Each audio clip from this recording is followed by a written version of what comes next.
10분 안에 듣는 젊은 베르테르의 슬픔.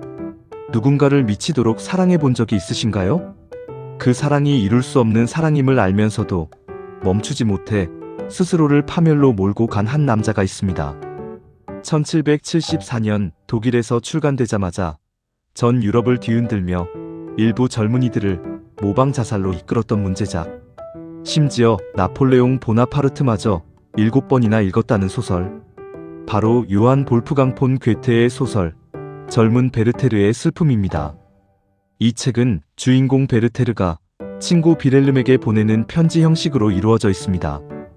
마치 타인의 가장 은밀한 일기장을 훔쳐보는 듯한 이 강렬한 고백 속으로 지금 들어가 보겠습니다. 감수성이 풍부하고 자유로운 영혼을 가진 젊은 베르테르. 그는 복잡한 도시를 떠나 아름다운 시골 마을 바라임으로 휴양을 떠납니다. 자연을 벗삼아 평화로운 나날을 보내던 어느 날, 그는 한 무도회에 초대받게 되죠. 그리고 그곳에서 운명의 여인 로테를 만납니다. 어머니를 여의고 수많은 동생들을 돌보고 있던 로테는 순수함과 지성, 그리고 따뜻함을 모두 갖춘 매력적인 여성이었습니다. 베르테르는 그녀를 본 순간 영혼 깊숙이 매료당합니다. 두 사람은 문학과 자연에 대해 대화하며 급속도로 가까워지죠. 소나기가 내리던 밤, 창밖을 보며 같은 시인을 떠올린 두 사람은 말하지 않아도 서로의 감수성이 닮아있음을 직감합니다. 하지만 완벽해 보였던 이 사랑에는 거대한 장벽이 있었습니다. 로테에게는 이미 알베르트라는 약혼자가 있었던 겁니다. 얼마 후 여행을 떠났던 약혼자 알베르트가 돌아옵니다. 그는 베르테르와 정반대의 인물이었습니다. 대단히 이성적이고 성실하며 냉철한 사회의 모범생이었죠. 베르테르는 알베르트를 미워하고 싶었지만 슬프게도 그는 좋은 사람이었습니다. 베르테르를 친절하게 대했고 로테를 진심으로 아꼈죠. 세 사람의 기묘하고도 아슬아슬한 만남이 이어집니다.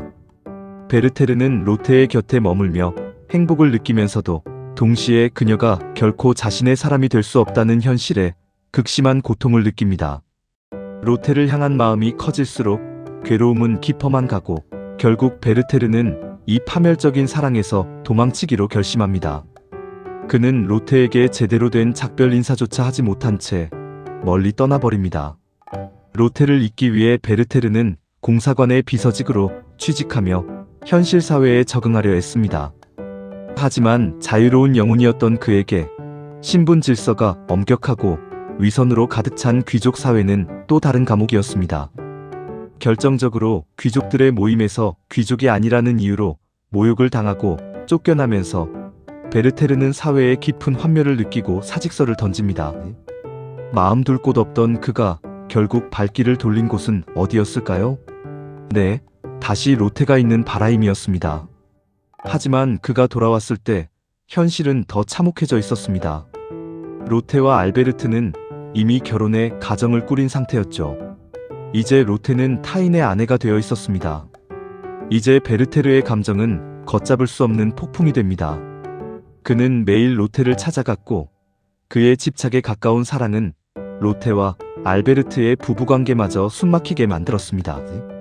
알베르트는 베르테르의 방문을 불편해하기 시작했고 로테 역시 도덕적 의무와 베르테르를 향한 인간적인 연민 사이에서 극심한 혼란을 느낍니다.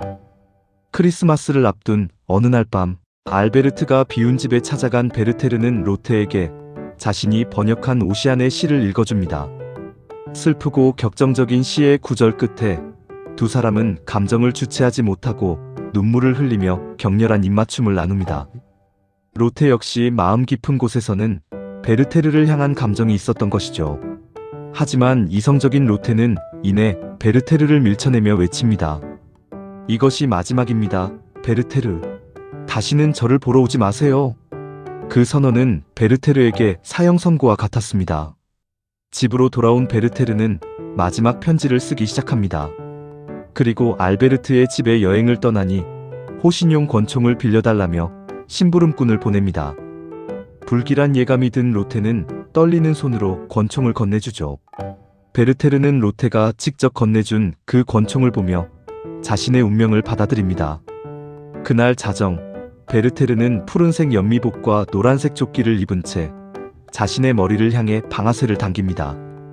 베르테르의 죽음은 당시 유럽 사회에 엄청난 충격을 주었습니다. 청년들은 베르테르가 입었던 푸른 연미복과 노란 조끼를 유행처럼 입고 다녔고, 심지어 그를 모방해 스스로 목숨을 끊는 일들이 연이어 발생했습니다.